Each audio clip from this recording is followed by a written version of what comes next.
ഈ മരിച്ചവൻ്റെ വീട്ടിലെ സ്ഥിതി എന്താണെന്ന് ഈ വണ്ടി ഓട്ടുന്നവർ മനസ്സിലാക്കാത്ത ഒരു കാരണം കൊണ്ടാണ് ഇത് വരുന്നത്. മരണപ്പെട്ട വീടുകളിൽ എന്ത് സംഭവിക്കുന്നു എന്ന് ഈ പിള്ളേരോട് നമ്മൾ പറയുമ്പോൾ ഒരു ഹെൽമെറ്റ് ഇടാൻ പറയുകയാണെങ്കിൽ പിള്ളേർ പറയണത് ഇവിടെ പോലീസില്ലല്ലോ എന്ന്. പോലീസിനും വേണ്ടി ഒരു ഹെൽമെറ്റ് ഇടുന്ന ഒരു അവസ്ഥയാണ്. അല്ലാതെ ഡ്രൈവിങ്ങിൻ്റെ നിയമങ്ങൾ അറിയാത്തത് കൊണ്ട് തന്നെയാണ് അപകടങ്ങളൊക്കെ കാരണം. അത് ഇന്ന ആളുകളെയൊക്കെ തെറ്റ് ശരിയെന്ന് പറയാൻ ഞങ്ങളിത് കണ്ടിട്ടില്ല. മലപ്പുറം താനൂർ തെയ്യാലയ്ക്ക് സമീപമുള്ള കല്ലത്താണി എന്ന പ്രദേശത്താണ് ഇന്നലെ രാത്രിയോടുകൂടി വലിയൊരു അപകടം സംഭവിച്ചത്. വെന്നിയൂർ താനൂർ റോഡിൽ കല്ലത്താണി എന്ന പ്രദേശത്ത് ഒരു സ്കൂട്ടി, അതായത് ഇലക്ട്രിക് സ്കൂട്ടിയും അതോടൊപ്പം തന്നെ ഒരു കാറും തമ്മിൽ കൂട്ടിയിടിച്ചായിരുന്നു അപകടമുണ്ടായത്. അതിൻ്റെ ദൃശ്യങ്ങളാണ് ഇപ്പോൾ നമ്മൾ കാണുന്നത്. ഈ സ്കൂട്ടി വലിയ ഒരു അതിൻ്റെ ദൃശ്യങ്ങളിൽ തന്നെ മനസ്സിലാവും വലിയ അപകടമാണ് സംഭവിച്ചത് എന്നുള്ളത്. ഇന്നലെ രാത്രി 11 മണിയോട് കൂടി ഈ സമീപ പ്രദേശത്ത് നിന്ന് ബേക്കറിയിൽ ജോലി ചെയ്യുകയായിരുന്ന യുവാക്കൾ സഞ്ചരിച്ച ബൈക്ക് എതിർദിശയിൽ വന്ന കാറിൽ ഇടിക്കുകയായിരുന്നു. നാട്ടുകാർ പറയുന്നത് ഈ പ്രദേശത്ത് മഴ പെയ്താൽ വലിയ തരത്തിൽ വെള്ളം കെട്ടി നിൽക്കുന്ന ഒരു അവസ്ഥയാണ്. ആ വെള്ളത്തിൽ സ്കിഡായിക്കൊണ്ടാണ് ഇത്തരത്തിലുള്ള അപകടങ്ങൾ സംഭവിക്കുന്നത്. അതോടൊപ്പം തന്നെ ഈ റോട്ടിൽ നിരവധി അപകടങ്ങൾ സംഭവിക്കുന്നു എന്നാണ് ഇപ്പോൾ നാട്ടുകാർ ഇതുമായി ബന്ധപ്പെട്ട് പറയുന്നത്. ഇപ്പോൾ ഈ പ്രദേശത്തെ ആളുകളൊക്കെ നമ്മോടൊപ്പം ചേരുകയാണ്. ഈ റോഡിൽ സ്ഥിരമായിട്ടുള്ള അപകടങ്ങൾ സംഭവിക്കുന്നു. കുറച്ച് കാലമായിട്ട് സ്ഥിരമായിട്ട് അപകടങ്ങൾ നടന്നുകൊണ്ടിരിക്കുകയാണ്. ഒന്നാമത് ഇപ്പോൾ ഈ കാരണം ഒരു വെള്ളക്കുണ്ടിൻ്റെ വിഷയമുണ്ട്. പിന്നെ അപ്പുറത്ത് ചെറിയൊരു വളവുണ്ട്. അവിടെ കുറച്ച് ഒരു 2-3 കൊല്ലം മുന്നേ ഒരു കുട്ടി മരിച്ചിട്ടുണ്ട്. ഒരു ബസ്സിന് ഓവർടേക്ക് ചെയ്ത് പോകുമ്പോൾ ബൈക്ക് ഇടിച്ച് മരിച്ചിട്ടുണ്ട്. ഇതിൻ്റെ മുന്നേ ഈടായിട്ട് അടുത്തടുത്തായിട്ട് ഒരുപാട് ആക്സിഡൻറ്റ് വന്നിട്ടുണ്ട് ഇവിടെ. ഇപ്പോൾ ഇതിനപ്പുറത്ത് തന്നെ ഒരു ഓട്ടോറിക്ഷൻ്റെ ഒരു പ്രശ്നമുണ്ടായി, കുട്ടി ഇപ്പോഴും ഹോസ്പിറ്റലാണ്, ശരിയായിട്ടില്ല എന്നാണ്. ഇന്ന് ഇപ്പോൾ ഇതിൻ്റെ കുറച്ച് മുന്നേ ഒരു 15 ദിവസം മുന്നേ ഇപ്പോൾ ഇവിടെ തന്നെ വേറൊരു അപകടം ഇതേ മതിൽ പൊളിച്ചിട്ട് ഈ കാർ നിൽക്കുന്ന അതേ സ്പോട്ടിൽ ഒരു കാർ ഇടിച്ച് രാത്രിയായിരുന്നു. ഇപ്പോൾ ഇത് ഇന്നലെ രാത്രി 11 മണിക്കാണ് ഇത് സംഭവിച്ചത്. അതും തന്നെ ഒരു കുട്ടി ഇപ്പോൾ മരിച്ച്, ഒരു കുട്ടി കുറച്ച് ബുദ്ധിമുട്ടിലാണ് ഇപ്പോൾ 2 കോളേജിലാണ്. ഈ വെള്ളക്കെട്ട് അപകടത്തിന് കാരണമാകുന്നുണ്ടോ? വെള്ളക്കെട്ട് മാത്രമല്ല, അപകടത്തിന് മെയിൻ കാരണം ഓവർ സ്പീഡാണ്. എല്ലാ വാഹനങ്ങളും ഓവർ സ്പീഡായിട്ട് വരുന്നതുകൊണ്ടാണ് അപകടത്തിൻ്റെ കാരണങ്ങൾ. അല്ലാതെ വെള്ളക്കെട്ട് ഇപ്പോൾ ഞങ്ങളെല്ലാം ഈ വെള്ളത്തിൽ കൂടിയാണല്ലോ വാഹനം ഓടിക്കുന്നത്. വാഹനം ഓടിക്കുമ്പോൾ വെള്ളമുള്ള സ്ഥലത്തും വളവുള്ള സ്ഥലത്തൊക്കെ നമ്മൾ ബ്രേക്ക് പോകുന്ന കാല് വെച്ച് വന്ന് സ്ലോ ആക്കുകയാണെന്നുണ്ടെങ്കിൽ അപകടം ഒഴിവാക്കാം. പക്ഷേ ഇതിപ്പോൾ നമ്മളെ നിയമം സംവിധാനങ്ങൾ അങ്ങനെയാണ്. ഒരാൾ മരിച്ചാലും ജാമ്യം കിട്ടും, 2 നീതിച്ചിട്ട് വരാൻ പറയും. പിന്നെ നമ്മളെ അടുത്ത നേതാക്കൾക്ക് വിളിക്കും.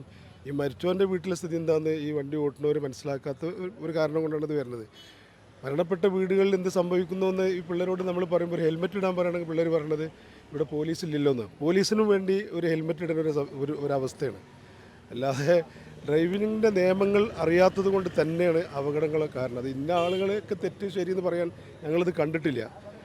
എന്തായാലും ഒരു ഓവർ സ്പീഡ് ആണ് ഇതിൻ്റെ സംഭവം എന്നുള്ള. ഒരു കുട്ടി അപ്പുറത്താണ് കിടക്കുന്നത്. അപകടം നടന്ന് മരിച്ച ഒരു കുട്ടി റോട്ടിലും ഒരു കുട്ടി ആ മതിലിൻ്റെ അപ്പുറത്താണ് കിടന്നിരുന്നത്. ഇത് കഴിഞ്ഞ ഒരു മാസം മുന്നേ അപകടം നടന്നിട്ട് ഇതിൻ്റെ ഈ മതിലൊക്കെ പൊളിഞ്ഞ് കിടക്കുന്നുണ്ടില്ല. ആ മതിൽ കെട്ടാനുള്ള പരിപാടിയിലായിരുന്നു. അതിലടുക്കാണ് ഇപ്പോൾ ഈ അപകടം നടക്കുന്നത്. ഇത് ഇപ്പോൾ ഒരു ലെവൽ സ്ഥലമായതുകൊണ്ട് ഇവിടെ ഒരു അപകടത്തിന് ഒരു ചാൻസും കാണില്ല. പിന്നെ അപ്പുറമൊക്കെ ബെൻഡുകളുണ്ട്, അവിടെ ഒന്നും സൈൻ ബോർഡുകളില്ല.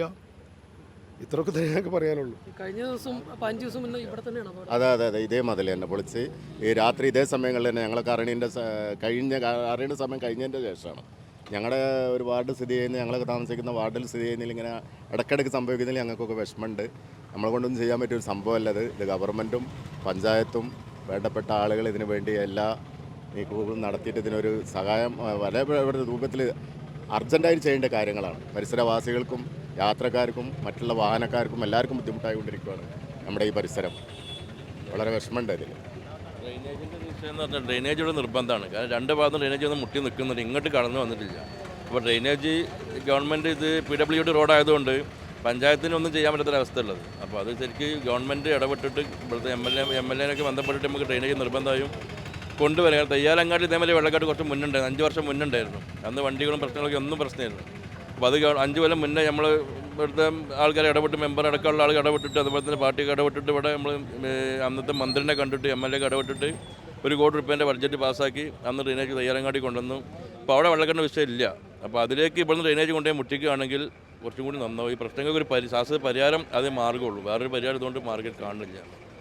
തീർച്ചയായിട്ടും ഈ വെള്ളക്കെട്ട് ഒഴിവാക്കാനായി ഡ്രൈനേജ് നിർമ്മിക്കണം എന്നതും അതോടൊപ്പം തന്നെ സൈൻ ബോർഡുകൾ, റോഡിൻ്റെ വശങ്ങളിലായി സൈൻ ബോർഡുകൾ വെക്കണം എന്നുള്ളതാണ് നാട്ടുകാരുടെ പ്രധാനപ്പെട്ട ആവശ്യം എന്നുള്ളത്. നിരന്തരമായ അപകടങ്ങൾ സംഭവിക്കുന്ന ഒരു പ്രദേശമായി മാറിയിരിക്കുകയാണ് ഇത്.